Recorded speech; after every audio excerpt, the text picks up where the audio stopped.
Okay guys, as promised, this is a quick review on how to solve systems of linear equations using the four methods. The first method I'm going to go over is how to solve a system by graphing.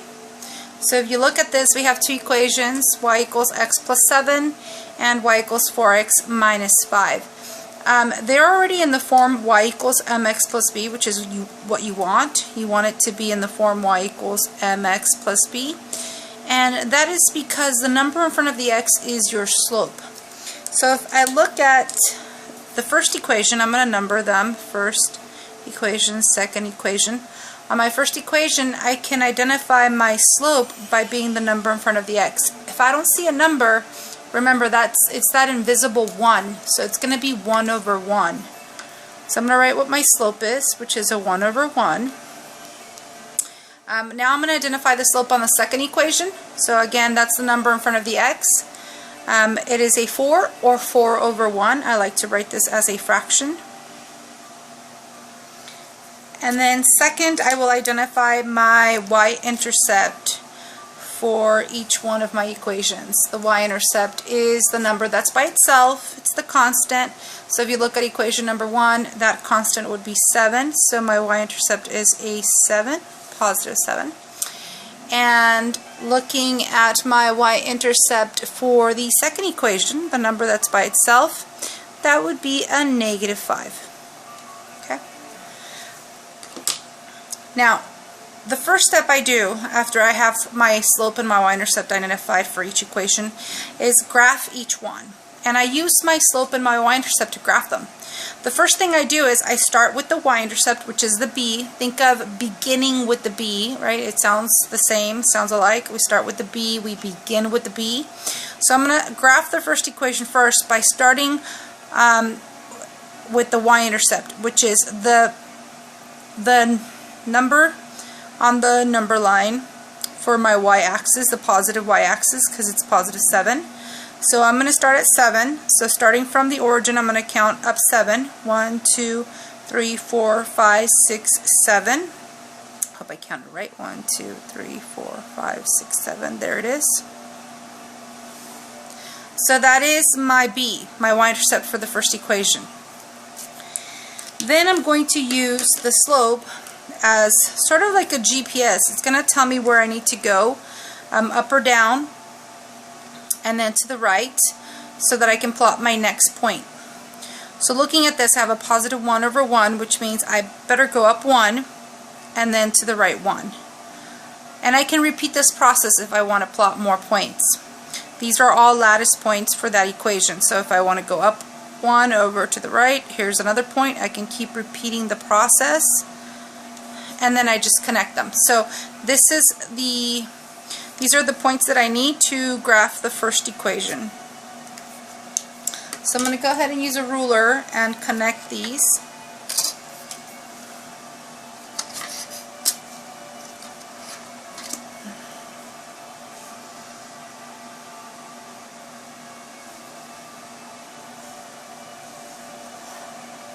And then draw arrows on the end. Here's the graph of the first equation. Now I'm going to repeat the process, but I'm going to do that for the second equation. So I'm going to start on the number line for my y-axis. But in this case, it's not a positive number, it's a negative number. So that means that from the origin, I have to go down 5. 1, 2, 3, 4, 5. So that's where the y-intercept is for this equation. Now I'm going to use the slope to plot my next points. So that means I need to go up 4 because it's a positive. If it were negative, I'd have to go down from this point, but I'm going to have to go up 4 and then to the right 1. So 1, 2, 3, 4 over 1, and I'm going to repeat the process. 1, 2, 3, 4 over 1. 1, 2, 3, 4 over 1. 1, 2, 3, 4 over 1. Looks like they overlap in this point right here.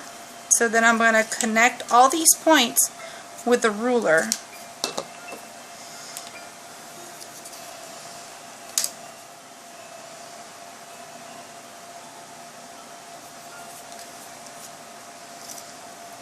sure I'm keeping my, there we go.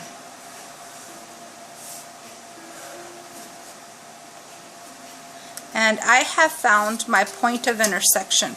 It's the point where the two lines cross, and it's going to be this point.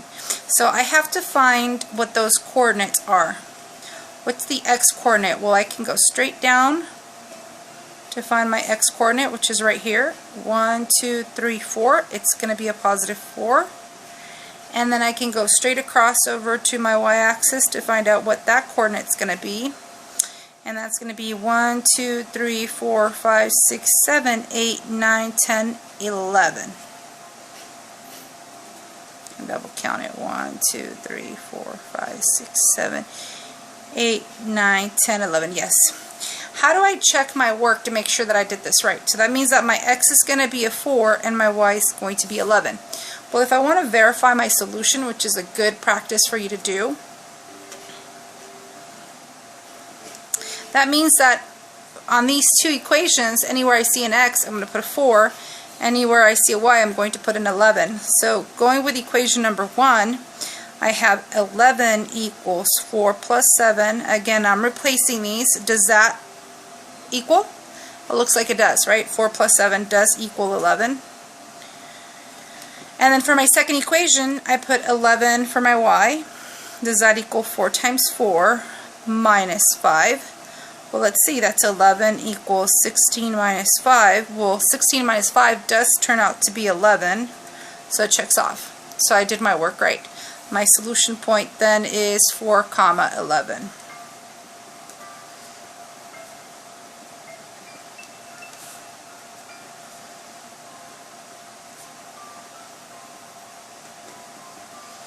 Is,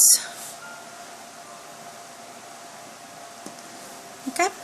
You can circle your answer if you want. I'm going to box it in. Okay. This is one way to find the solution to a system of linear equations. The other way, I'm going to use the same problem, same exact problem, so you already know what our answer is supposed to be, but I'm going to use the equal values method. So I'm going to go ahead and take this away. So same problem, just equal values method. And what the equal values method tells me to do is I want to, since I know that both equations are equal to each other in the sense that they both equal the same variable, they're both equal to y. Okay? Since they're both equal to the same variable, then I could say that this part is equal to that part.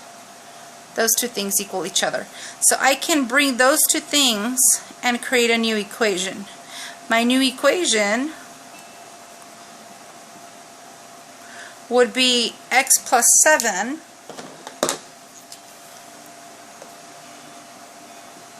equals 4x minus 5. Now, this just becomes a regular old problem with variables on both sides. How do we solve this? Remember, I mentioned that you want to subtract the variable that has a smaller coefficient. So if I don't see a coefficient, there's that 1. So between the 1x and the 4x, the 1x is smaller. So I'm going to go ahead and subtract that from here. But remember, we're going to line it up to like terms. So I have to subtract it, the 1x, from the 4x. These are like terms. Then I draw a straight line over.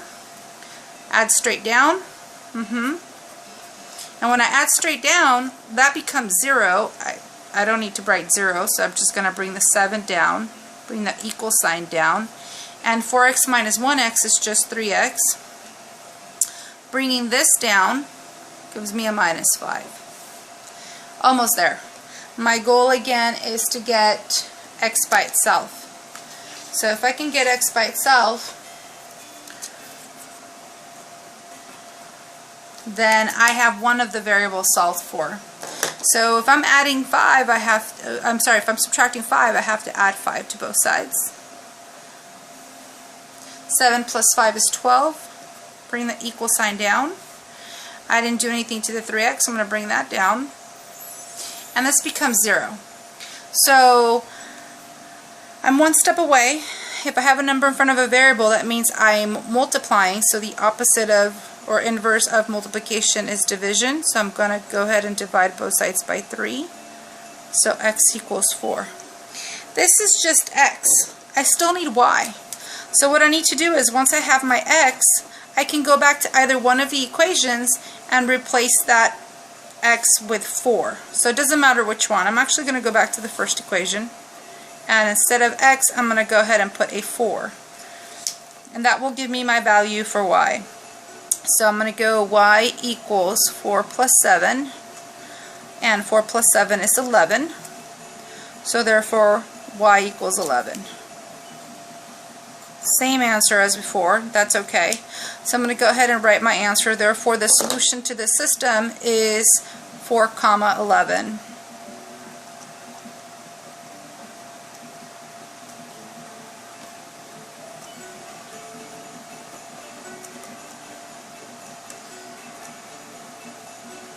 If you want to verify, you could do the same thing, but this is the same problem.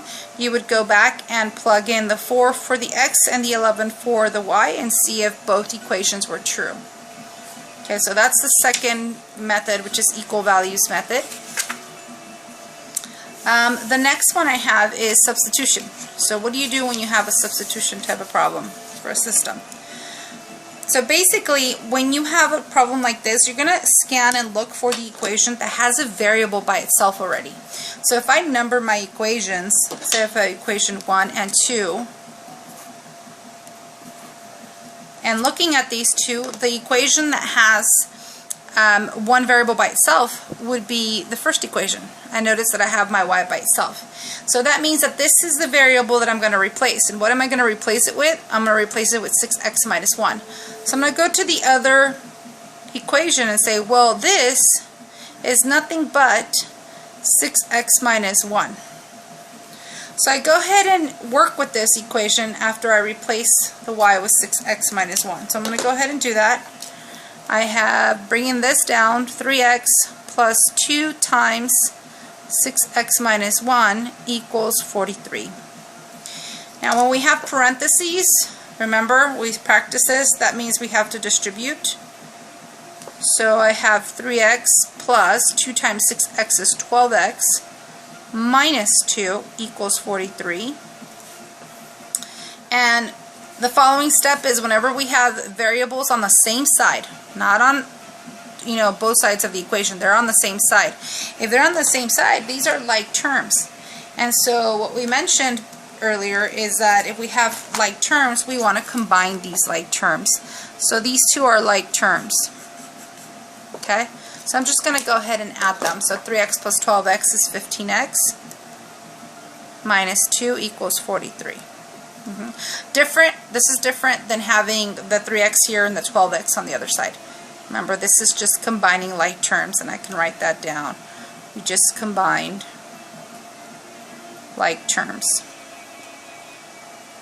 Okay, here we did the distributive property after we substituted, right? This step right here was substitution. So then I'm going to keep working with this. My goal again is to get x by itself. So if I'm subtracting a 2, I have to add a 2 to both sides.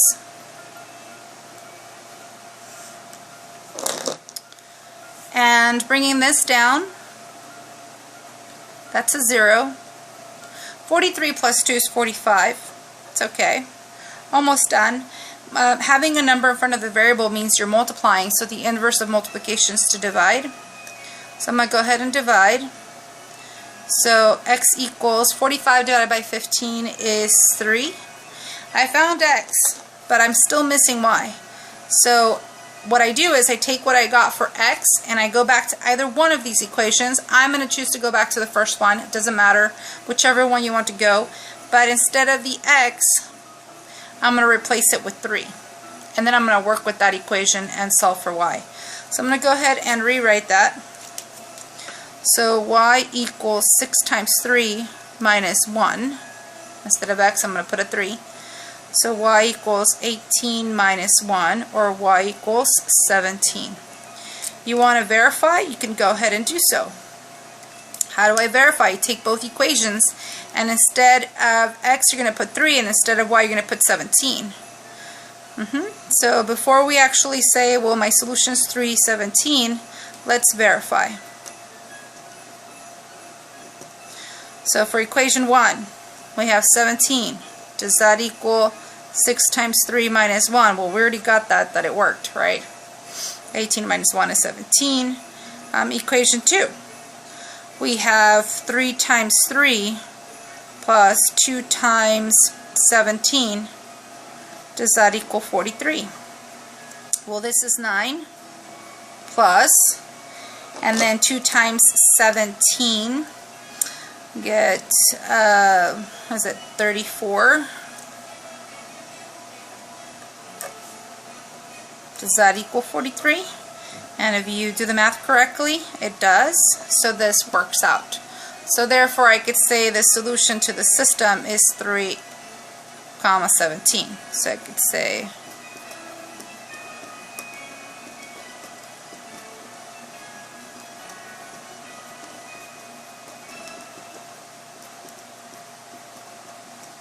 and I can box in my answer.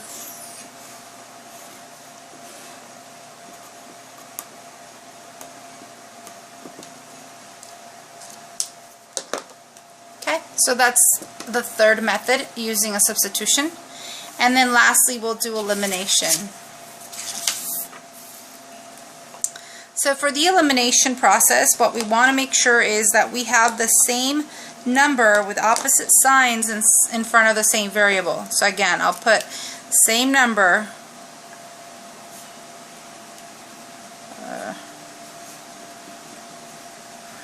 same sign, or same variable, opposite signs. Okay, that's what I'm going to be scanning for. If I have this already, then I can add straight down. So I'm going to look at my problem, and it looks like if I go straight down, I have 2x, 5x, same variable, but not the same number and not opposite signs. So here I look at the next column of terms. I have the same variable, I have the same number, and I have opposite signs. So this is great. This is what I want, because that means that this is a zero pair, and I can add straight down. So once I have this, I will go ahead and add straight down. So 2x plus 5x is just 7x. 3y minus 3y is just 0. We could put the 0 if you want. Bring the equal sign. And negative 2 plus 16 is a positive 14. Well, 7x plus 0 is just 7x. And this is easy. I just need to divide by 7 to get what x equals, which is 2. Once I know what my value of x is, I go back into either one of the equations, which I can number them. I could say this is equation 1 and equation 2. I can go back to either one and replace x with a 2. I'm going to go back to the first one, and instead of x, I'm going to go ahead and put a 2, and then I'll work with that equation. So I have 2 times 2 plus 3y equals a negative 2. So 2 times 2 is just 4, plus 3y equals negative 2. I've got to solve for y. I need y by itself. So if I'm adding 4, I have to subtract 4. That's okay. This becomes 0. Bring this down. A negative and a negative, they're both negative, so I'm going to add and keep them. Remember, same sign, add and keep. So this becomes a negative 6. Then I have to divide by 3. Anytime I have a number in front of a variable, that means we divide by it to do the inverse or opposite operation. So negative 6 divided by 3 is just a negative 2. You can go ahead and check and verify both of them to see if we did the problem right. So I'm going to go ahead and verify. So equation 1, 2x plus 3y equals negative 2. Well, instead of x, I'm going to put a 2. So 2 times 2 plus 3 times negative 2, does that equal negative 2? Let's see, this is 4 plus, actually minus 6. Does that equal negative 2? It does. 4 minus 6 equals a negative 2. And then for the second equation, 5x minus 3y equals 16. Let's see if that works. 5 times 2 minus 3 times a negative 2. Does that equal a positive 16? Well, this is 10 plus 6. Does that equal 16? Yeah, it does. So we verified our solution. So we know for a fact that our solution is 2, negative 2. So we could say the solution to the system is 2, negative 2. And we can go ahead and box in our answer. Okay. I hope this review of solving systems using both, like all 4 methods, helps. Please practice doing the other problems before tomorrow's test. Thank you for watching, and I'll see you tomorrow.